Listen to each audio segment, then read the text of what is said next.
ঢাকা শহরে 13 তারিখ লকডাউন কর্মসূচি কেন দরকার? 13 তারিখ লকডাউন কর্মসূচি আমাদের দেশের বন্দর বিদেশিদের হাত থেকে রক্ষা করার জন্য দরকার। দেশের মা বোনদের নিরাপত্তার জন্য 13 তারিখ দরকার। দেশের জানমালের নিরাপত্তার জন্য 13 তারিখ দরকার। দেশের যেই আন্তর্জাতিক ট্রাইব্যুনাল নামে ক্যাঙ্গারু কোর্ট, তারা ক্যাঙ্গারু কোর্টে পরিণত করছে, তার জন্য 13 তারিখ দরকার। দেশের যে আমাদের শিল্প কারখানা বন্ধ হয়ে গেছে, তার জন্য 13 তারিখ দরকার। দেশে যেই পরিমাণ নারীদের ধর্ষণ করা হচ্ছে, সেজন্য 13 তারিখ দরকার। দেশে যেই পরিমাণ দ্রব্যমূল্যের দাম বৃদ্ধি পেয়েছে, 13 তারিখ সেজন্য দরকার। 13 তারিখ দেশের যেই পরিমাণ অগ্নিসংযোগ, শেয়ার বাজারের ধস নেমেছে, দুর্নীতি বেড়েছে, তার জন্য 13 তারিখ দরকার। 13 তারিখ মুক্তিযোদ্ধার রক্ষার জন্য দরকার।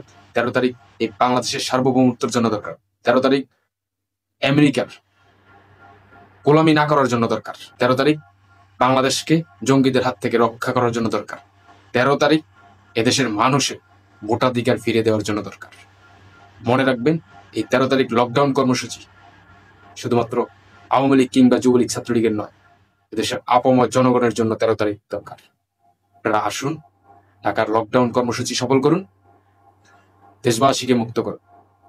জয় বাংলা, জয় বঙ্গবন্ধু।